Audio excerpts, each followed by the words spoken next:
Bom, pessoal, agora a gente vai dar uma olhada na base teórica de termodinâmica e mecânica de fluidos.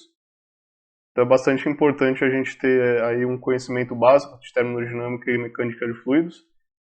Eu preparei os slides de uma forma que mesmo estudantes dos primeiros anos de engenharia ou até mesmo pessoas que não tenham feito engenharia consigam entender essa base e que sirva de um bom preparo aí para o próximo módulo. Então a base teórica, qual que é o encadeamento aqui de raciocínio dela, né? A gente, a partir da observação da natureza, a gente pode levantar algumas definições, e aí através de observações experimentais, a gente levanta leis naturais e teoremas. Então esse módulo aqui, essa seção, vai focar bastante nessas leis fundamentais e nos teoremas, e isso vai servir de base para as ferramentas analíticas, que a gente vai desenvolver no próximo módulo. E essas ferramentas analíticas são, por fim, usadas para a gente desenvolver modelos e projetos. Então esse fluxograma aqui eu derivei do livro do Mattingly, do Aircraft Engine Design. E então agora a gente vai focar nessas duas caixinhas aqui, na parte de teoria básica mesmo, para depois, no próximo módulo, a gente modelar cada componente que a gente descreveu brevemente nos últimos slides. Então quais são os principais conhecimentos que a gente tem que ter para estarmos prontos para modelar componentes de motores? O primeiro deles é superfície e volume de controle. Então, como eu defino esses dois elementos, o que são esses dois elementos? Na sequência aqui, equações de estado e modelos de gases. Então, a turbina a gás, como o nome já diz, ela trabalha com fluido gasoso, então bastante importante a gente entender como a gente pode modelar as propriedades desse fluido gasoso. As equações fundamentais, o modelo de gás caloricamente perfeito, então a gente vai dar uma olhada aqui nos coeficientes de calor específico, na entalpia, na energia interna dos gases, que mais para frente a gente vai usar estes parâmetros para modelar compressores e turbinas, basicamente. Vamos também discutir o que são propriedades totais, qual a diferença delas versus propriedades estáticas. Vamos falar também do processo isentrópico, e aí aqui a gente entendendo o que é um processo isentrópico, a gente parte para o próximo item, que a gente pode analisar como a gente estima e como a gente define eficiências de compressores e turbinas. Então aqui nesse módulo a gente vai dar uma olhada sobre a eficiência isentrópica e politrópica, como é a definição de cada uma dessas eficiências, qual delas usar em cada modelo, em cada fase do projeto. Vamos falar um pouquinho de tabela de gases também, então a gente vai falar um pouco sobre a variação que a propriedade do gás sofre, principalmente com a temperatura de operação. E por fim vamos falar um pouquinho de ciclos, a gente vai falar de diagramas pressão-volume específico, temperatura e entropia e Carnot. Então a gente tem alguns slides de cada um desses tópicos e a gente vai começar agora com superfície e volume de controle. Então o que é um volume de controle? É uma região de tamanho e formato constante, fixo no espaço com relação ao observador. E é bastante importante a gente escolher um volume de controle para simplificar o nosso problema. Então, em breve, a gente vai dar uma olhada nas equações generalizadas de tração e lá a gente vai definir um volume de controle e algumas superfícies de controle. Por exemplo, no caso do motor, duas superfícies de muito interesse são a entrada de ar, logo na face do difusor, e a saída de ar, a saída dos gases, logo na face dos bocais de exaustão. Então o volume de controle ele tem superfícies de controle, né? Então são aqui superfícies em torno de um volume, onde a gente pode ter vazão máxima. Então aqui tem um exemplo bem simples do Mattingly, que a gente tem praticamente um duto. A gente escolhe esse volume de controle e a gente tem uma superfície de controle aqui, que a gente tem uma determinada vazão máxima com velocidade V1, e uma saída do volume de controle numa superfície que eu tenho uma velocidade aqui, uma vazão máxima V2. Então já a gente vai aplicar esse conceito no motor e a gente pode fazer um paralelo bem simples, que aqui essa superfície de controle seria logo o plano de interface do nosso difusor e a saída logo o plano de saída do nosso bocal de exaustão, e aí a gente avalia as propriedades do escoamento nessas duas superfícies. E a gente vai mostrar também como definir o volume de controle da forma mais apropriada do motor, porque tem muitas formas de definir o volume de controle. Então é bastante importante você escolher ela da forma que simplifique seu problema e seu número de variáveis. Bom, o próximo parâmetro que a gente tem que entender a base são as equações de estado. Então, as variáveis de um fluido gasoso, de um gás, a gente tem duas variáveis independentes que podem ser pressão, volume específico ou temperatura, que determinam o estado de um sistema. E os valores das outras propriedades a gente pode determinar através dessas equações de estado. Ou seja, a gente correlaciona duas variáveis independentes com uma variável dependente. Então, por exemplo, a gente pode ter uma propriedade aqui que seja uma função da temperatura e do volume específico, ou da pressão e do volume específico, ou da pressão e da temperatura. Então, a gente, por alguns caminhos, pode chegar no valor dessa propriedade de interesse. E muitas vezes a gente não pode estabelecer relações funcionais entre essas variáveis. Então, aqui entra muito, quem já fez curso de termodinâmica já consultou muitas tabelas, né, que a gente lá vai ler entalpia em função da temperatura, energia interna em função da temperatura. Então, existem muitas tabelas para um determinado fluido de correlações dessas variáveis, né? Então, no caso da nossa turbina a gás, como o nome já diz, né, a gente precisa ter um modelo de gás. E a gente vai começar falando sobre o modelo de gás perfeito. E depois a gente vai fazer alguns comentários sobre como fazer adaptações nesse modelo de gás perfeito para reproduzir melhor a dinâmica de gases que acontece dentro de uma turbina. Então, basicamente, a gente tem a equação universal dos gases aqui, né, que a gente correlaciona a pressão com a densidade. Aqui a gente tem a constante do gás, que a gente pode derivar a partir da constante universal dos gases e a massa molecular, que no caso do ar a gente consegue ter números padronizados para essas duas propriedades aqui.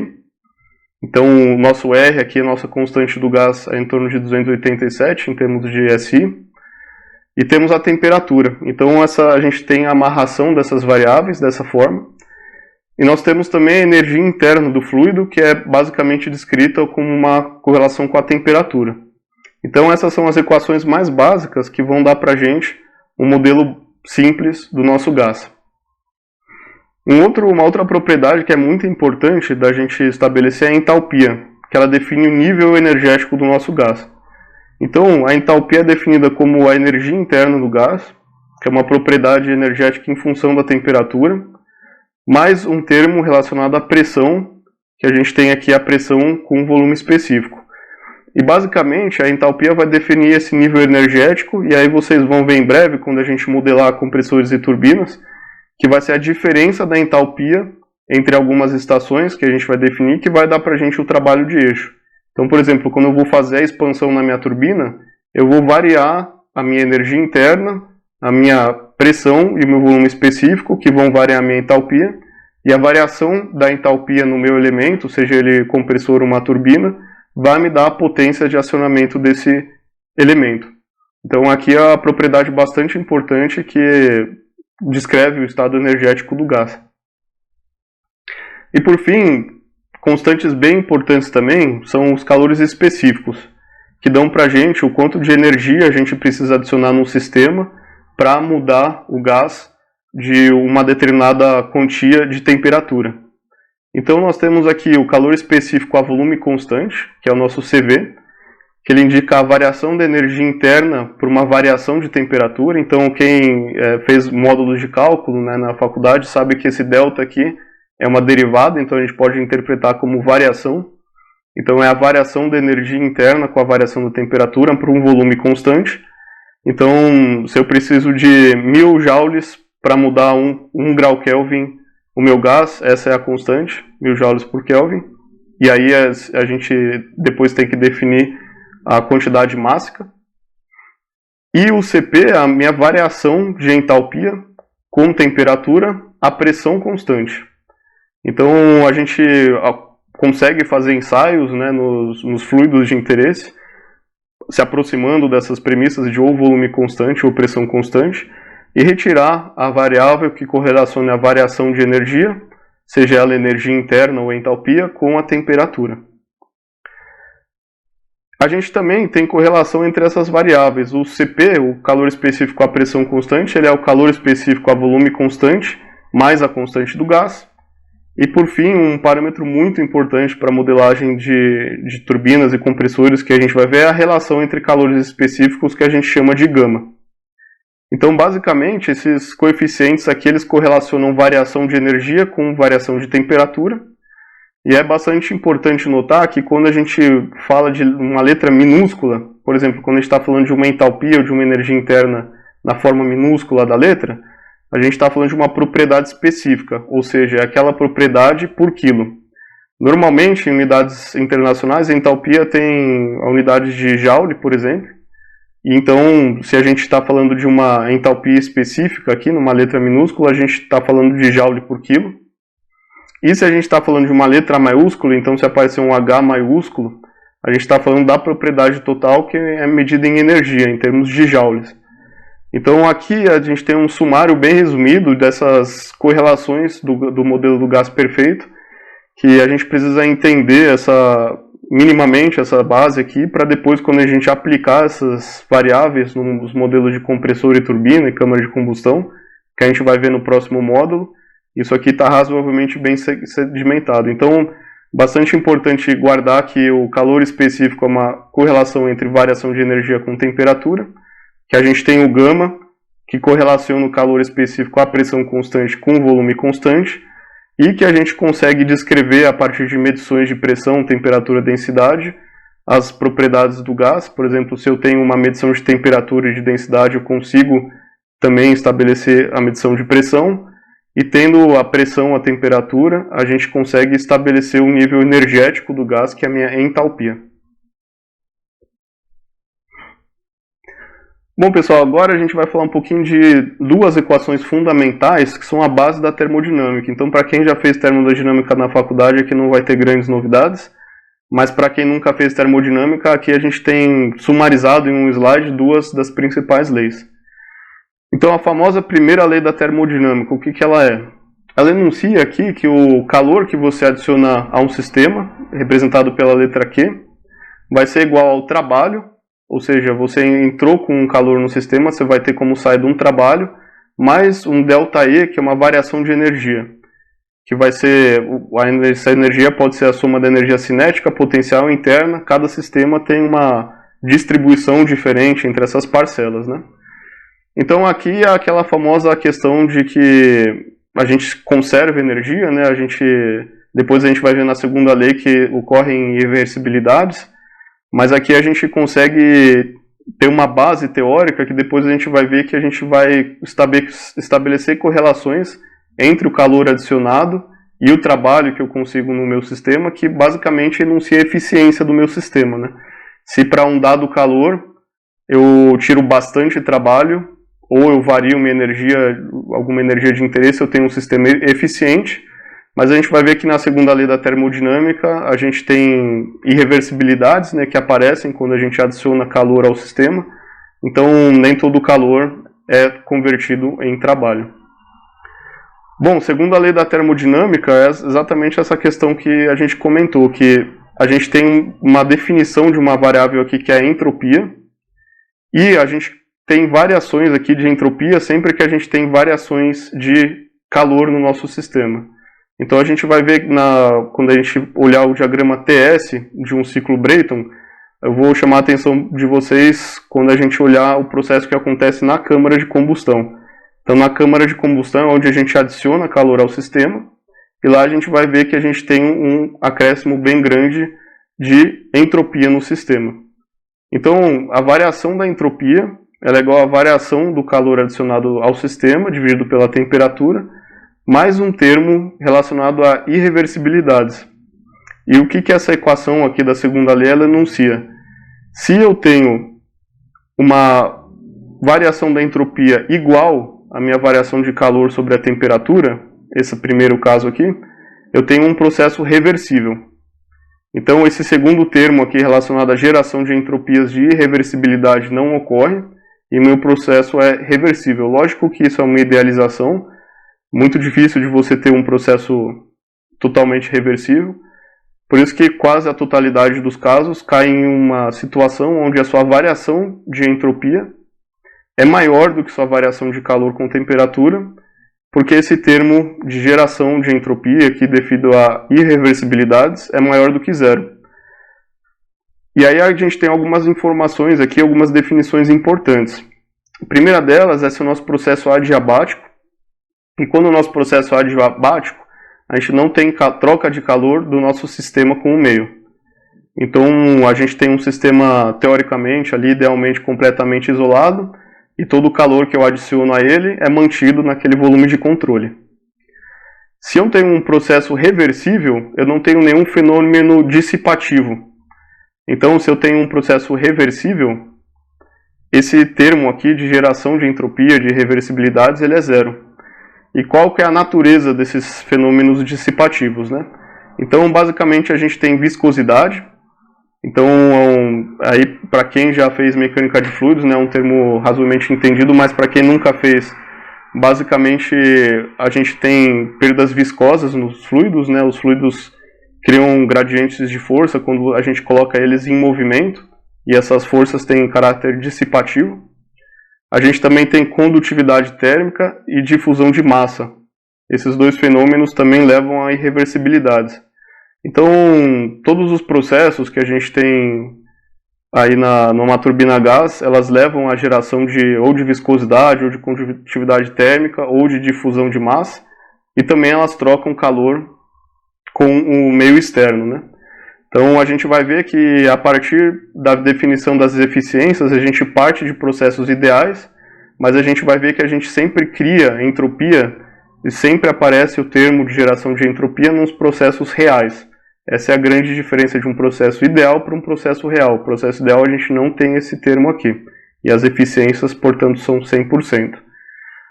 E por fim, quando a gente tem um processo isentrópico, a gente precisa que ele seja adiabático, sem troca de calor com o meio externo, e reversível, sem a geração desse termo de irreversibilidade dos fenômenos de natureza dissipativa aqui. Então a gente vai ver que quando a gente calcula os processos ideais, a gente considera um mecanismo isentrópico, adiabático mais reversível, ou seja, como se eu tivesse um componente perfeito com 100% de eficiência na minha turbina, no meu compressor. Mas como a gente tem a natureza que tem irreversibilidades aí, a gente leva o cálculo da eficiência a ser um valor menor do que 100%. Então a gente vai ver que turbinas e compressores têm eficiências menores do que 100%, aí na faixa de 90%, e esses 10% estão relacionados à criação de entropia pelos fenômenos dissipativos. Bom, pessoal, agora a gente vai ver outras equações fundamentais que também são muito importantes para nosso modelamento, que vai vir no último módulo do curso de Projetos Conceituais de Motores. Então, a primeira lei aqui bem importante também é a conservação da massa, é a base aqui das nossas máquinas de fluxo, né? Então, se a gente tem aqui uma superfície um volume de controle aqui, como se fosse um compressorzinho, eu tenho uma superfície 1, uma superfície 2, eu tenho que toda a vazão mássica que entra na minha superfície 1 é igual a toda a vazão mássica que deixa a minha superfície 2, ou seja, eu não tenho nenhum vazamento de massa ao longo do meu volume de controle. Então, essa é uma primeira lei que vai ser bastante importante em breve. A gente vai ver que em turbomáquinas a gente tem que aplicar algumas correções, porque normalmente em compressores você sangra um pouco de ar para ou mandar para a aeronave ou fazer refrigeração das paletas de turbina, mas a gente abre outras superfícies de controle para fazer o cálculo da forma adequada. O segundo ponto aqui é a conservação da energia, então a gente vai aplicar a primeira lei em regime permanente. Então a gente vai ver lá que a variação de calor adicionada ao sistema com o tempo, menos a variação de trabalho com o tempo, vai ser igual à variação de energia. Então quando a gente faz a variação, a derivada aqui, a gente, para simplificar, a gente adiciona esse pontinho aqui em cima, então minha variação de calor menos minha variação de trabalho em uma dada superfície de controle vai ser igual à minha vazão mássica vezes a minha energia do gás no plano 2, na superfície de controle número 2, que é igual à minha entalpia, mais a minha variação de energia cinética, aqui representada pelo V quadrado sobre 2, mais a energia potencial. Então, esse termo aqui, E maiúsculo, a gente abre ele em entalpia, energia cinética, e energia potencial. E, da mesma forma, a gente tem esse termo energético aqui na superfície 1. Então, aqui, nada mais a gente está fazendo do que aplicando a primeira lei e abrindo o termo energético nos três componentes, entalpia, energia cinética e potencial. Terceiro ponto é a equação de momento, a quantidade de movimento do fluxo, né? E essa aqui é a base da equação de tração. Então, a gente tem que o somatório das forças numa dada superfície de controle é igual à variação do momento, que é a variação desse termo mx com o tempo, que é igual à minha vazão mássica ao percorrer essa superfície de controle, que a gente chama aqui de m.x. Aí, de novo, é quando a gente faz a derivada, para simplificar, que a gente põe esse pontinho, então é a variação da minha massa com o tempo, por exemplo, quilos por segundo de ar que está passando numa superfície de controle, vezes a minha velocidade. E quando a gente tem uma variação dessa propriedade, ou seja, quando a gente tem a variação da minha quantidade de movimento, a gente tem uma força.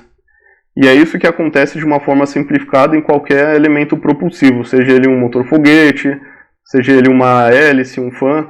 Basicamente, esse é o fundamento da criação da tração. Então, se eu tenho aqui na minha superfície 1 uma quantidade de movimento, ou seja, um m ponto vezes velocidade, menor do que na minha superfície 2, eu gero uma tração na direção oposta. Então, o que é o meu elemento propulsivo aí? Aqui tem um monte de coisa aqui no meio desse volume de controle, que vai fazer com que essa setinha que está saindo tenha mais quantidade de movimento, mais m ponto vezes velocidade, do que a quantidade de movimento que foi engolida pelo meu volume de controle aqui na entrada, meu m ponto vezes velocidade.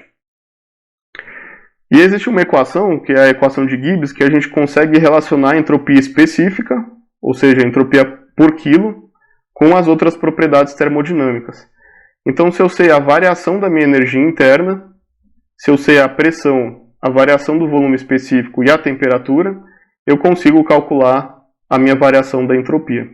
Então, a gente tem leis que correlacionam todas as propriedades e a gente consegue medir normalmente nos nossos sistemas a pressão, a temperatura. Logicamente, depende muito de qual região do motor que a gente está falando. Tem regiões bem complicadas de se medir essas propriedades, mas na maioria dos casos a gente consegue medir pressão e temperatura. E através das equações de correlação dos gases, a gente consegue tirar nossa variação de volume específico. Nós conhecemos a nossa variação de energia interna com a temperatura, através de ensaios, então a gente consegue, para processos dos nossos ciclos, determinar qual que é a variação de entropia. Bom, agora a gente vai dar uma olhadinha no modelo de gás caloricamente perfeito, que é uma idealização, porque a gente considera que os gases têm calores específicos constantes, aí principalmente com a temperatura, e essa aproximação é só válida para processos com pequena variação de temperatura. Então, em breve, a gente vai ver que essa é uma aproximação, por exemplo, se você está falando de um bocal, de um difusor que não tenha tanta variação de temperatura nele, você pode usar uma aproximação dessas, mas se você está falando de uma turbina ou de um compressor, que aí sim você tem variações importantes de temperatura, é melhor você usar tabelas de calores específicos variando com a temperatura. E a gente vai falar em breve de uma referência aí da NASA, que é um programa que calcula, eles, através de vários ensaios, levantaram essas propriedades, e esse programa ele faz interpolações nessas tabelas, e a gente pode obter CPs, CVs, para temperaturas específicas, o que dá para a gente um cálculo mais adequado. Ao a gente usar calores específicos constantes, a gente simplifica as expressões que a gente viu lá atrás, que correlacionam variação de energia interna e CV e temperatura para linearizações. Então a gente viu lá atrás as derivadas, né? Então a gente sabe que a variação de energia interna entre o meu estado 2 e o meu estado 1 vai ser igual ao meu coeficiente, ao meu calor específico a volume constante vezes a minha variação de temperatura. Analogamente, eu tenho minha variação de entalpia entre o meu estado 2 e o meu estado 1 igual ao meu calor específico a pressão constante vezes a minha variação de temperatura. E aí, usando essas duas equações e a equação de Gibbs, a gente consegue calcular então a variação de entropia entre dois estados, com correlações que empregam o calor específico a volume constante, as temperaturas, a constante do gás, as densidades ou as pressões. Então, como a gente viu lá na equação de Gibbs, né, a gente consegue, através do estabelecimento aí da temperatura e da pressão, basicamente, do nosso gás, usando essas equações aqui, para processos ideais, a gente consegue estimar a variação de entropia do nosso sistema. E já já a gente vai ver por que é importante a gente entender como a temperatura e a entropia se alteram, ou a pressão e o volume específico, porque basicamente a gente modela os nossos ciclos termodinâmicos em função dessas variáveis e elas ditam para a gente basicamente a eficiência do nosso sistema. Bom, pessoal, agora a gente vai dar uma passada breve sobre um aspecto que são as propriedades totais. E o que é a propriedade total, né? Bom, basicamente a gente tem um fluido, quando a gente tem um fluido em movimento, a gente tem três variáveis independentes para determinar o estado. A gente tem a velocidade mais a pressão e a temperatura. Então, até agora, nós estávamos avaliando gases estáticos. Então, eu estou lá com o meu sistema, num sistema de ensaio, no invólucro, enfim, ele não tem energia cinética. Mas quando a gente coloca um gás em movimento, começa a aparecer o termo de velocidade, que gera para a gente o termo de pressão dinâmica, né? Até agora a gente tem falado de pressão, mas pressão estática. Quando a gente fala de velocidade, aparece um termo, meio de Rho quadrado, que é a pressão dinâmica. Então, esse termo, em termos práticos, né, esse termo de velocidade com a energia cinética, a gente expressa ele em função do número de Mach. Então, quando a gente fala de escoamentos compressíveis, a gente correlaciona a nossa pressão dinâmica com o nosso número de Mach, que basicamente é a velocidade do nosso gás sobre a velocidade do som. Já já a gente vai ver certinho a definição do número de Mach e também como calcular a velocidade do som. Mas, por exemplo, se eu estou falando de um número de Mach igual a 1, meu gás está na velocidade do som. Se eu estou em um Mach 0.5, eu estou a metade da velocidade do som. E a velocidade do som a gente vai ver que varia com a razão dos calores específicos, a constante do gás e a temperatura. Já já a gente vê a fórmula. Então, o que é a propriedade total? Uma palavrinha aqui que é bem chave é de estagnação.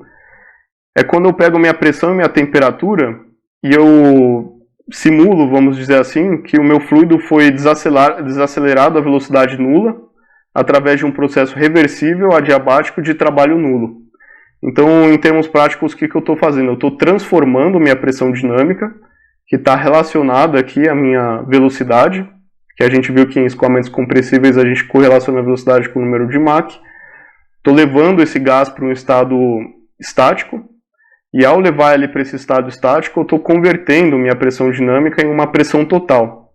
Então, a propriedade total ela é um bom indicativo do nível energético do sistema, levando em conta aí nesse processo teórico que a gente fez aí de desacelerar o fluido à velocidade zero, através desse processo reversível, eu converto toda a minha energia cinética, né, que está relacionada à velocidade, em propriedade total. Então, por exemplo, a pressão total é igual à minha pressão de estagnação, minha pressão estática, mais minha pressão dinâmica. Da mesma forma, a temperatura. E como eu comentei, em termos práticos, por que a gente tenta expressar tudo em número de Mach, em temperatura e pressão, né? Porque a gente consegue medir essas propriedades, a gente tem termopares, a gente tem tubos de Pitot, sensores de pressão estática, que a gente consegue medir isso, e a gente, ao medir a pressão dinâmica e relacionada à velocidade, a pressão estática, a gente tem a propriedade total, ou de estagnação, e analogamente a temperatura. Então, o número de Mach, como a gente comentou, é basicamente a relação entre a velocidade do gás naquela superfície de controle e a velocidade do som.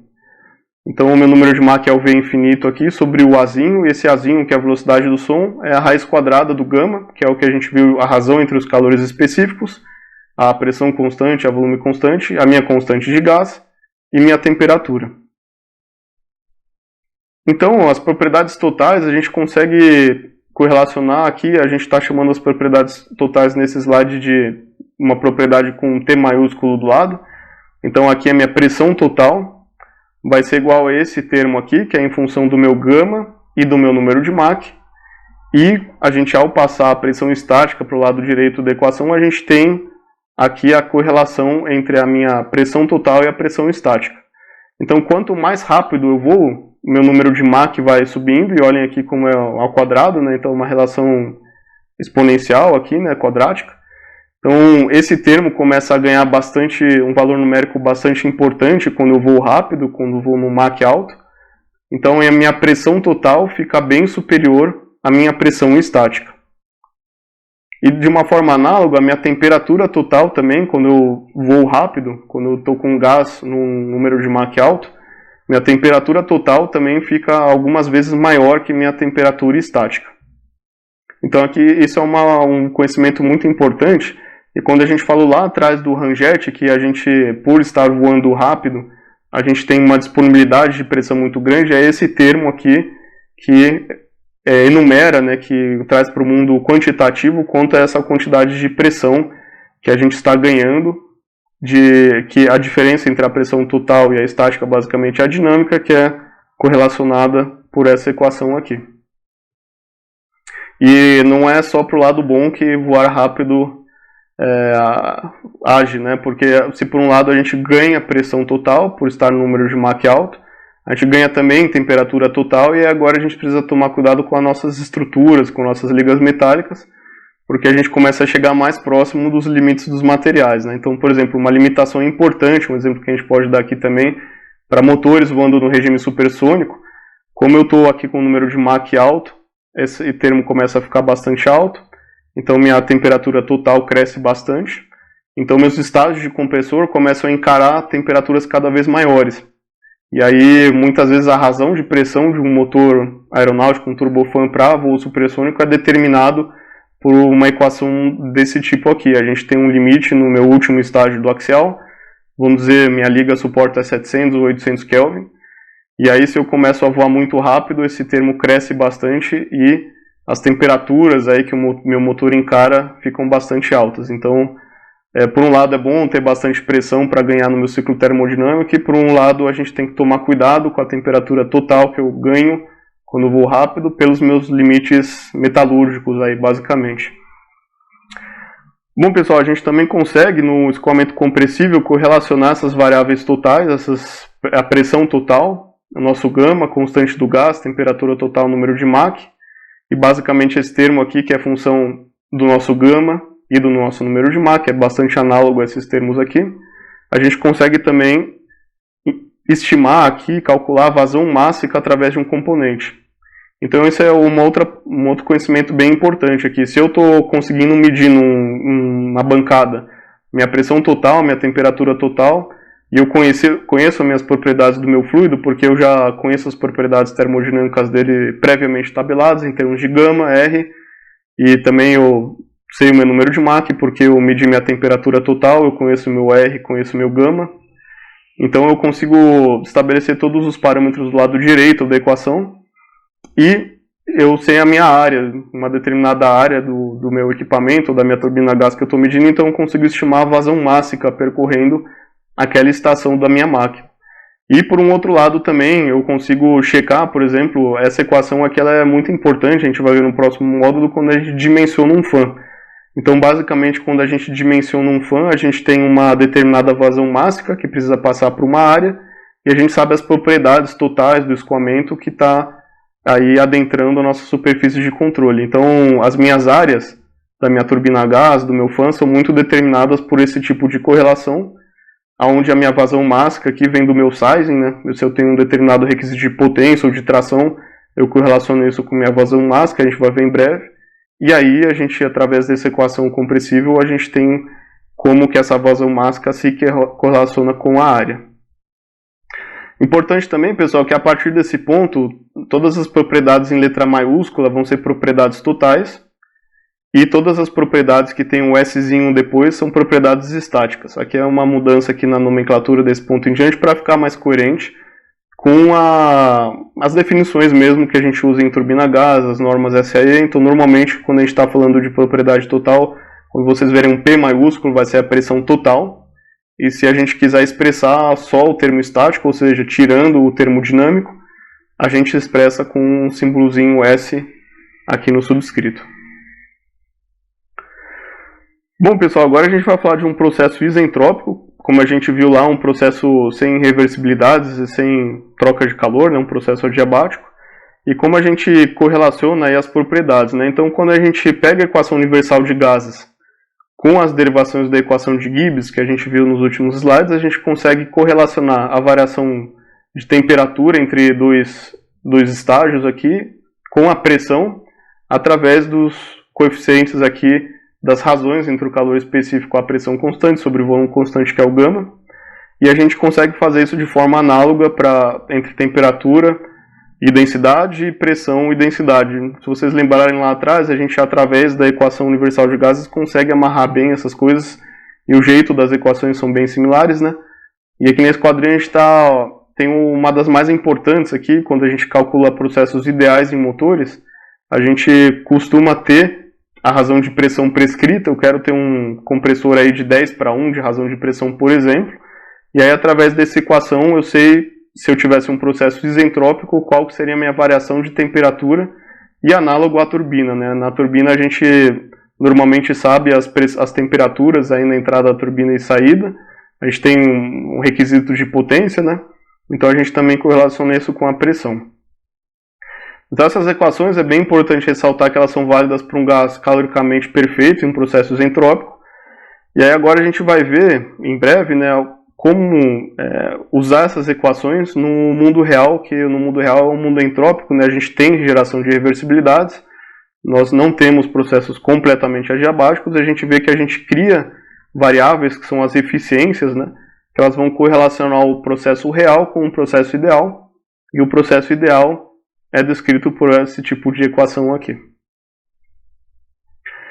Bom, pessoal, agora a gente vai começar a entrar um pouquinho mais na aplicação desse conhecimento de termodinâmica no modelamento dos componentes. Então aqui a gente vai ver bem a parte básica, e no próximo módulo a gente vai ver a aplicação desse conhecimento, e também a gente no PAGT, que é um programa que eu preparei para vocês aí em Python, para a gente não calcular de fato, né, um ciclo de motor, e a gente vai ver que a gente vai usar essas propriedades que estão na tela aqui de uma forma aplicada, né? Mas a definição básica da eficiência isentrópica, qual que é? Então, é uma razão entre o trabalho ideal e o trabalho real para uma dada razão de compressão. Então, a gente tem aqui o eta, normalmente a gente determina a eficiência, usa essa letra grega para eficiência, o eta. Eu coloquei aqui o C, is, porque a gente vai ver já já que a gente tem uma outra eficiência que é a politrópica, e o C porque é um compressor. Então, eu tenho o meu trabalho ideal sobre o meu trabalho real. Então, essa eficiência vai ser menor do que 1, né? Então, o trabalho real que eu preciso adicionar ao meu compressor é maior do que o meu trabalho ideal, que é o meu mundo isentrópico, onde eu não tenho troca de calor nem geração de reversibilidades. E aí uma forma bem legal de olhar isso é num diagrama, um corte aqui no diagrama temperatura e entropia. Então, no eixo Y temos a temperatura e no eixo X a entropia. Então, quando a gente está trabalhando no compressor, a gente quer levar o gás de um estado P1, a gente tem aqui as linhas de isopressão, a gente quer levar o gás do estado P1 para o estado P2. Parece que o meu compressor serve, né, para aumentar a minha pressão total do meu escoamento. Então, no meu processo ideal, eu vou levar meu gás de P1 a P2 sem geração de entropia, então eu estou numa faixa aqui completamente vertical, e a minha temperatura de descarga do compressor vai ser minha T2 ideal. Então o meu compressor admite o gás aqui na superfície de controle 1, exala esse gás aqui, faz a exaustão do gás na superfície de controle 2. Então no mundo ideal eu tenho o T2 ideal, que é uma temperatura menor do que minha temperatura real. Então a gente vai ver no próximo módulo que tem vários mecanismos de perda nos compressores. Basicamente são máquinas aí que trabalham em regime transônico, supersônico. A gente tem ondas de choque, tem separação de camada de limite, tem escoamentos secundários, enfim. Tem vários mecanismos aí dissipativos que fazem com que o nosso processo siga essa linha aqui, que é uma linha real, né? Então a gente vai entregar o gás na pressão P2 prescrita para o nosso componente, mas nossa temperatura vai ser minha T2 real, que é superior à minha T2 ideal. Então, a gente tem aqui que a minha entalpia 2 ideal menos minha entalpia 1 vai ser menor do que minha entalpia 2 real menos minha entalpia 1. Então, a gente viu lá que meu trabalho é a minha variação da entalpia, né? Então, eu preciso adicionar mais trabalho ao meu compressor do que no mundo ideal. Bom, pessoal, e tem uma definição aqui que é a eficiência do estágio, que é a seguinte: aqui a gente olhou para o compressor como um módulo inteiro, mas a gente viu nos últimos slides que o compressor é composto por vários estágios, sejam eles axiais ou centrífugos. Então é comum a gente definir também uma eficiência de estágio, que é o meu rotor aqui do minha letra R, mais meu estator, minha letra E. E aí aqui a gente tem um gráfico do livro do Metcalfe, que a gente tem a variação de temperatura total e entropia. E a gente vê que aqui na minha entrada do meu compressor até minha saída do meu compressor, eu tenho na verdade vários estágios, né, que vão fazendo pequenos trabalhos aí de elevação de pressão total. Então essa linha aqui ela é uma linha bem idealizada, né? Na verdade eu tenho estágios mais eficientes e menos eficientes. Normalmente meus primeiros estágios são mais eficientes do que os meus últimos estágios, a gente vai ver isso em breve. Mas o que é importante a gente saber é que essa linha aqui que a gente viu aqui, ela na verdade é feita por vários stepzinhos, vários passinhos, né, de ganho de pressão total, e cada um deles tem uma determinada geração de entropia. E o nosso objetivo ao projetar um compressor é aproximar a linha real da linha ideal, e aí essa diferença que vai dar eficiência. Então uma eficiência típica, vamos dizer, é entre 85% e 90% de eficiência isentrópica. Próximo módulo a gente vai ver em muitos mais detalhes, aí, exemplos e outros valores numéricos, mas se eu tenho 90% de eficiência isentrópica, eu preciso colocar aí a minha razão, essa é a minha razão entre o meu trabalho ideal e o meu trabalho real, né? Bom, pessoal, de um modo análogo à turbina, a gente também tem uma eficiência isentrópica definida, que é a razão entre o trabalho real e o trabalho ideal. Então aqui a gente tem o inverso do compressor, né? E por quê? Porque na turbina a gente vai fazer uma expansão, então no meu diagrama temperatura e entropia, eu estou indo de um estado aqui de uma isobar aqui, uma isopressão P2, eu vou fazer uma expansão para uma linha P1, e no mundo ideal, eu vou fazer a minha expansão nessa linha aqui. Então eu vou levar de P2 para P1, vou levar o gás aqui para uma temperatura aqui T1 ideal, que é uma temperatura menor do que minha temperatura T1 real. Então o que acontece? Quando eu levo o meu gás aqui de um processo real de P2 para P1, eu também tenho geração de entropia. E aí o que isso acomete, né? O que isso acarreta aqui? É que meu trabalho real vai ser menor do que meu trabalho ideal. Então meu trabalho real, eu estou levando aqui a minha variação de entalpia do meu estado 1 até meu estado 2 real. E meu estado real aqui, ele vai estar numa temperatura menor. Então, meu trabalho que eu vou extrair da minha turbina vai ser menor do que o meu trabalho ideal, que a gente, ao analisar a variação de entalpia desse ponto até esse ponto, é uma variação maior do que desse ponto até esse ponto aqui. Bom, pessoal, tem um comentário aqui que aqui a gente está com as definições bem básicas, né? E a turbina, principalmente a turbina de alta pressão, ela tem processos muito complexos, como refrigeração do ar de compressor, onde a gente tem muitos fluxos aí sendo misturados, né? E a gente vai ver mais para frente que a gente usa correções na eficiência isentrópica para contabilizar perdas de mistura, pressão no estator e outros mecanismos de dissipação. Então a turbina de alta refrigerada, ela tem muitas perdas, né? Você está misturando um gás numa temperatura menor ali no seu cooling flow, com a sua temperatura do gás que é muito maior, e você tem perda de pressão no estator, mas a gente combina todos esses mecanismos aqui na eficiência. É bem difícil a gente fazer um breakdown, uma separação de tudo que está acontecendo por lá, mas a eficiência ela contabiliza tudo isso, todos esses mecanismos já embutidos. Bom, pessoal, agora que a gente tem uma definição melhor do que a eficiência isentrópica, a gente vai falar um pouco sobre a eficiência politrópica, e é um termo que aparece normalmente quando a gente está falando de um projeto de um novo motor. Então, basicamente, o que é a eficiência politrópica? Eu tenho a minha eficiência isentrópica para um aumento de pressão infinitesimal, que a literatura chama de small stage. E por que a literatura chama de small stage? Porque a eficiência politrópica ela é bem próxima à eficiência de um estágio para um compressor com muitos estágios. Então, quando a gente viu lá que essa linha aqui, na verdade, são várias pequenas linhas, a eficiência politrópica ela visa capturar essa eficiência para uma razão de pressão infinitesimal, ou seja, uma pequena fração do meu aumento de razão de pressão. E por que eu uso minha eficiência politrópica? Ela é bastante útil quando eu vou fazer uma comparação entre razões de pressão diferentes ou entre máquinas diferentes, porque seria muito injusto eu comparar a eficiência isentrópica de um compressor que tem razão de pressão 4:1 com a eficiência de pressão, com a eficiência num compressor de razão de pressão de, por exemplo, 20:1. Se eu vou comprimir meu gás 20 vezes, eu tenho muitos mais mecanismos de perdas, né, do que se eu comprimir meu gás só 4 vezes. Então a eficiência politrópica ela tenta tirar a razão de pressão da equação. E qual que é o conceito dela, né? A gente sabe que a gente pode usar a derivada para fazer esse conceito, né, de um aumento de pressão infinitesimal, ou seja, a gente olha uma variação pequena na propriedade.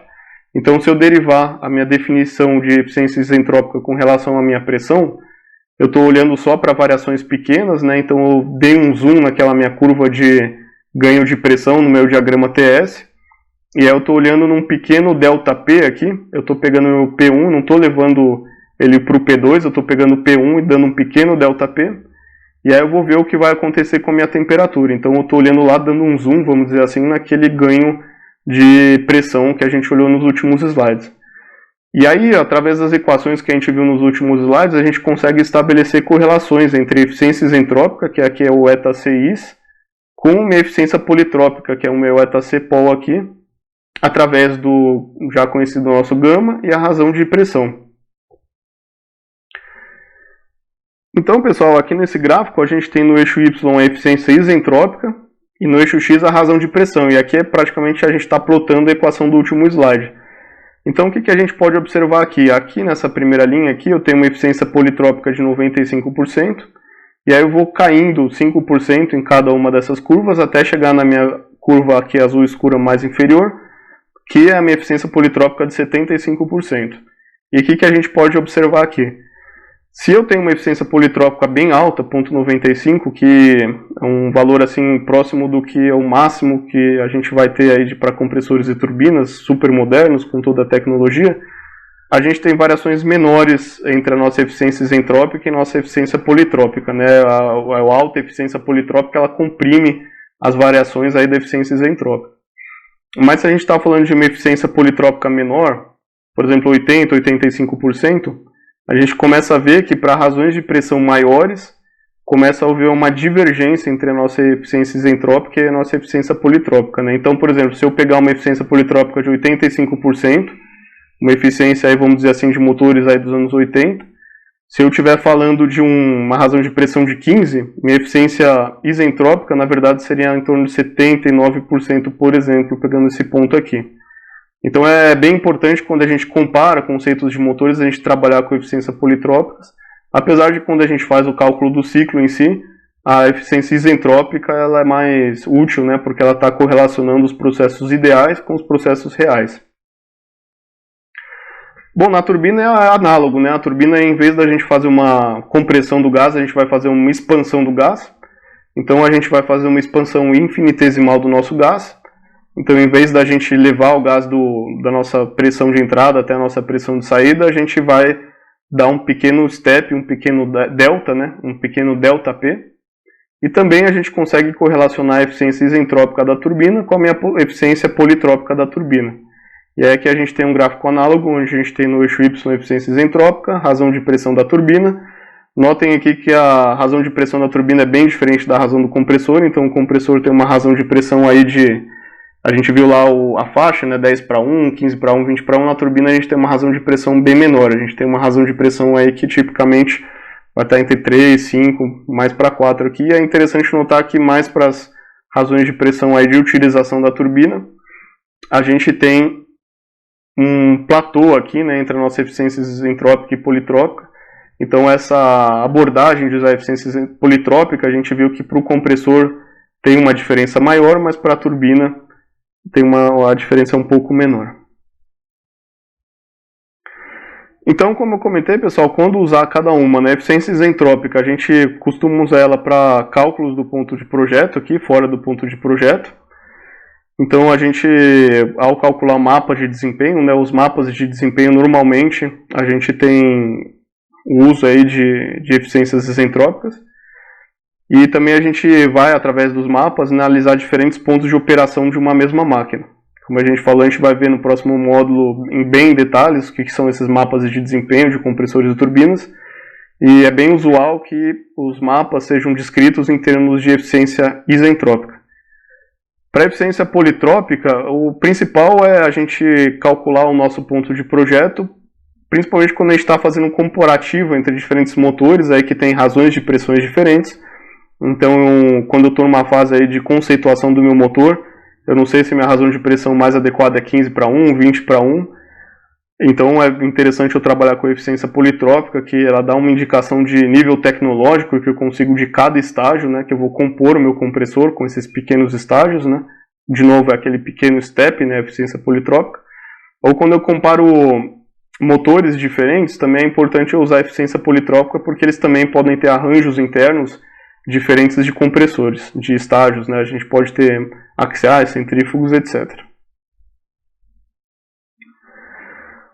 Bom, como a gente comentou, a gente viu uma abordagem de gás ideal ali, que a gente tinha calor específico e constante com a temperatura, mas no mundo real, é importante a gente trabalhar com tabelas de gases para que a gente consiga capturar essas variações de uma forma mais interessante, né? Então, para um gás perfeito, as propriedades energia interna e entalpia são funções da temperatura e a gente pode modelar elas com polinômios, né? Então, a gente tem aí, como o gás de trabalho da turbina a gás, o ar até a seção de combustão. Então, meu compressor, basicamente, eu estou trabalhando com ar atmosférico aí, aquela mistura de nitrogênio, oxigênio, etc. Então, até eu entrar na minha câmara de combustão, eu estou trabalhando com ar atmosférico. E depois da minha câmara de combustão, eu tenho uma mistura de gases, né? Então, ali na câmara, eu vou misturar meu ar atmosférico com o meu combustível, vou fazer a combustão. Então a turbina não trabalha com ar atmosférico, ela trabalha com gases, e aí esses gases são uma mistura aí dos produtos da combustão com o ar atmosférico, né? Normalmente a gente vai ver mais para frente que a gente tem bastante excesso de ar ainda, então é bem comum o ar ser a fração mais representativa nos gases de expansão da turbina, mas a gente tem que levar em conta aí as propriedades do gás de combustão, né? Então é bem importante a gente ter uma fonte de propriedades corretas aí, né, das propriedades do gás para os cálculos termodinâmicos. E aí a gente, para os gases de combustão, para o ar, a gente tem um programa da NASA aqui, que é esse CEA, é o Chemical Equilibrium Applications, que a gente consegue encontrar nesse site aqui. E é a partir dessa referência que eu derivei as propriedades de gás de combustão que foram implementadas lá no PAGT.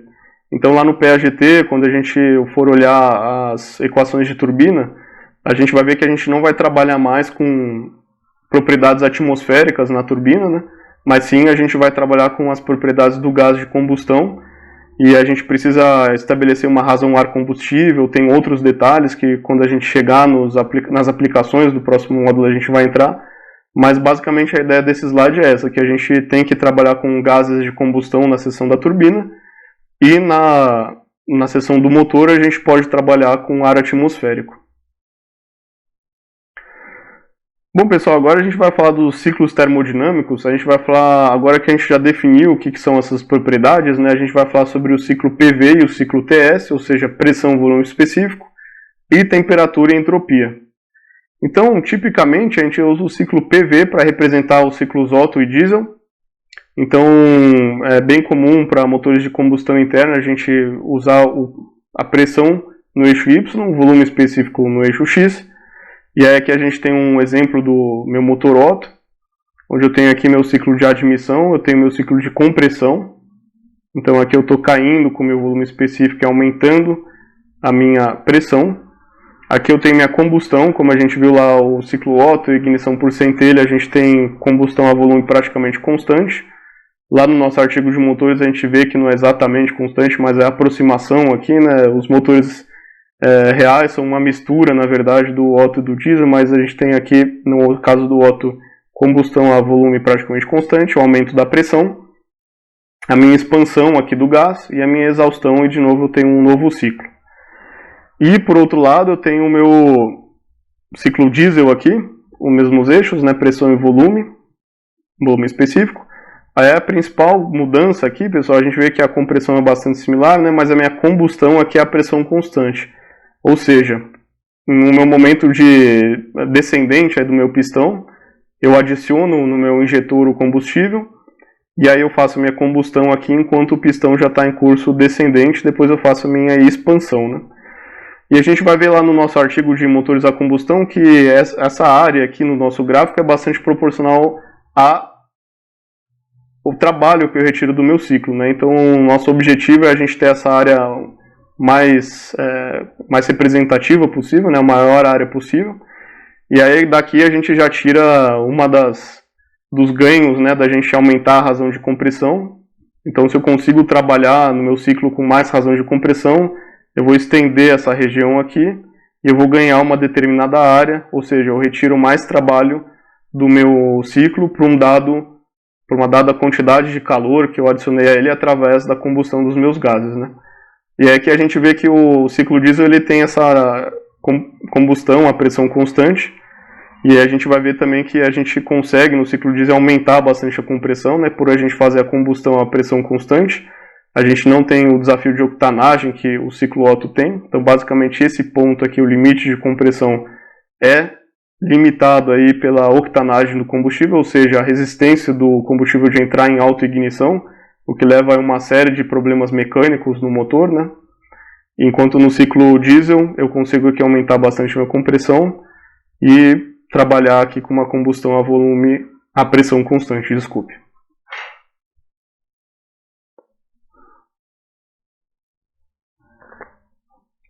Então, pessoal, o ciclo Brayton ou Joule, que ele representa nossa turbina a gás, né? A nossa turbina a gás é representada por esse ciclo.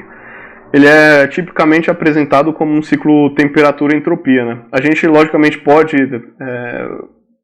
estabelecer o diagrama PV também para a turbina a gás e TS para o motor alternativo, mas é mais típico a gente analisar a turbina a gás na temperatura-entropia, porque, como a gente viu, a gente consegue correlacionar bem com os processos e as irreversibilidades que acontecem na máquina, né? Então aqui, né, a gente tem no eixo Y a temperatura total e no eixo X a entropia. E aí a gente tem ilhas aqui, linhas, né, de isóbaras aqui, né, que a gente tem a pressão constante nessas linhas cinzas tracejadas. Então a gente tem a linha de menor pressão aqui, que é a minha pressão ambiente, e eu vou levando ela até a minha pressão mais alta do ciclo, que é a minha pressão de descarga no meu compressor. Então, pessoal, quando a gente tem um ciclo ideal, que é o nosso ciclo verdinho aqui, a gente vai ter o nosso processo de compressão aqui, a gente tem na tabelinha aqui cada ciclo, né? A gente tem a compressão aqui ocorrendo sem geração de entropia. Então eu levo o meu gás do meu estado aqui da pressão ambiente, aqui no caso, até ao pico de pressão do meu ciclo, que é a descarga do meu compressor. Depois eu faço a minha combustão. Então a combustão na turbina a gás, no processo ideal, também é feita a pressão constante. Então é uma analogia aí com o ciclo diesel, né? A gente faz ela a pressão constante no ciclo ideal, né? A linha verde ainda, a gente está na linha verde. E aí, por fim, eu faço a minha expansão na minha turbina, através de um processo ideal, sem geração de entropia. Então a linha aqui é vertical, totalmente vertical. E aí aqui esse verdinho fecha o meu ciclo ideal, meu mundo ideal. Mas o que acontece no mundo real, né, gente? A gente tem a linha vermelha aqui, que é o processo real. E aí, como a gente viu, quando eu tenho um processo real de compressão, eu tenho fenômenos dissipativos. Então a minha linha aqui, ela se inclina. E aí eu entrego o gás numa temperatura maior e com uma geração de entropia. Eu entrego o gás na mesma pressão por projeto, né? Eu projeto meu compressor para ter uma certa pressão de entrega. E aí no meu combustor, eu vou fazer minha combustão e não vai ser mais a pressão constante. Então aqui, nesse processo 2 de combustão, notem como a gente parte de uma linha de pressão maior para uma linha de pressão menor na entrega no meu combustor. Então aqui é um conceito muito comum de o pessoal ter um conceito errado, é que meu combustor aumenta a minha pressão total do meu escoamento, quando na verdade ele aumenta a temperatura, né? Então aqui no ciclo real eu tenho um ganho de temperatura total no meu combustor, mas a gente vai ver no próximo módulo que tem uma série de fenômenos dissipativos aí no combustor que tem que acontecer para que a gente tenha uma mistura de combustão, uma combustão adequada aí, que levam a perda de pressão total. Então, na verdade, a pressão total cai na câmara de combustão. A gente vai ver que tipicamente a gente perde aí entre 5, 6, pode ser até 7% de pressão total. Então não é algo desprezível, é algo que impacta bastante o ciclo. Mas a gente vai ver que a combustão precisa aí de alguma perda de pressão total para fazer a mistura a combustível da melhor forma e também manter as paredes do combustor dentro das temperaturas apropriadas aí da metalurgia, né, das ligas metálicas que a gente usa no combustor. Bom, por fim, pessoal, a gente também vai ter aqui a nossa expansão na nossa turbina aqui, que vai ter geração de entropia.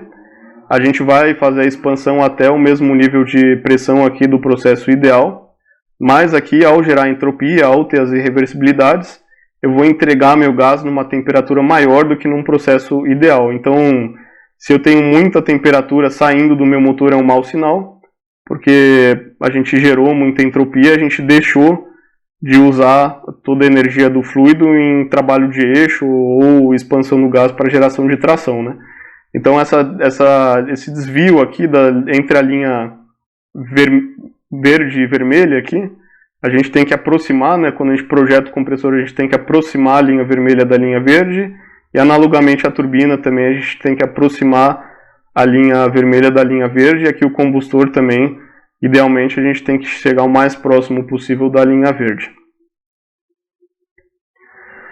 Bom, pessoal, tem um ciclo que é bem importante da gente conhecer ele, porque ele é um ciclo teórico, né, mas que ele dita pra gente a maior eficiência térmica que a gente pode ter de um ciclo. Então, o famoso ciclo de Carnot, ele é um ciclo ideal, determina essa maior eficiência que a gente tira de um determinado ciclo térmico. E ele é um ciclo interessante da gente conhecer, porque a gente pode fazer alguns paralelismos entre os ciclos que a gente viu anteriormente, o Brayton, né, a temperatura e entropia do Brayton, com o ciclo de Carnot, né? Então, o que é o ciclo de Carnot? Vou explicar o que ele é primeiro, antes de falar sobre a aproximação do nosso ciclo real, do ciclo de Carnot.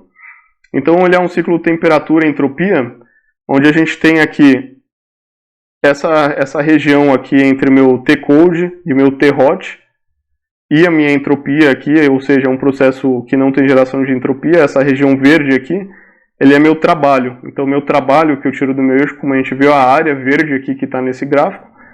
E o que ele é? Ele é a área Q-hot, ou seja, eu pego aqui o Q-hot, que é toda a região aqui que vai desde a linha 0 até o T-hot, o TH, menos o QC, que é o Q-cold, a temperatura do reservatório frio, que é essa área vermelha aqui, que eu estou laranja, né, que eu estou perdendo do meu ciclo, né? Então, o meu ciclo 100% seria um ciclo que todo o meu QH seria verde aqui, né?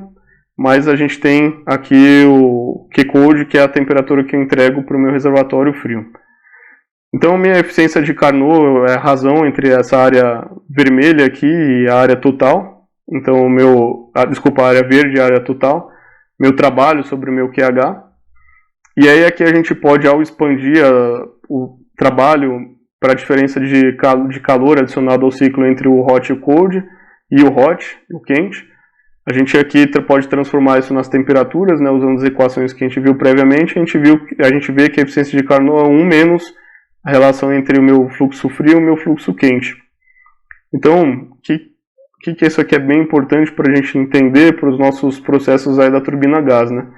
Bom, primeiro a gente tem que reduzir todas as fontes de perda, né, que são as eficiências que a gente vai ver em breve de compressores e turbinas. A gente precisa aumentar a temperatura máxima de operação do fluido, ou seja, aumentar a minha razão de pressão e a minha temperatura, porque ao aumentar meu denominador desse termo aqui, eu diminuo o valor desse termo aqui. E eu preciso também reduzir minha rejeição de calor, que é representado pelo meu T-cold, que é o termo aqui do numerador, né? Então, basicamente, a gente viu aqui nos ciclos anteriores e nesse ciclo de Carnot que o ciclo ele tende a ser mais eficiente quando a gente opera, quando a gente faz a combustão aí em temperaturas maiores, né? E a gente consegue aproveitar o máximo possível do nosso gás, né? Ou seja, ejetar ele, né? Exaurir ele com uma temperatura bem baixa. E se vocês lembrarem lá do turbocompressor, ele vai um pouco nesse sentido, né? A gente tem bastante temperatura ainda, bastante energia aí nos gases de escapamento, e a gente pode usar a turbina para recuperar uma parte de da energia. Então a minha temperatura que eu vou ejetar meus gases aí no meu coletor de escapamento depois da minha turbina, do meu turbocompressor, vai ser menor, ou seja, eu estou aumentando a minha área aqui do meu ciclo de Carnot, né? E, analogamente à turbina, por que é essa corrida aí pelas temperaturas e pressões do ciclo? É para a gente também trabalhar com a maior área possível entre o diagrama TS, né? Se a gente voltar ali no nosso diagrama TS do ciclo Joule, Brayton, se a gente conseguir trabalhar em temperaturas maiores, a gente aumenta a área TS, e a gente viu que essa área entre o diagrama TS do nosso ciclo é o nosso trabalho de eixo para uma dada energia adicionada.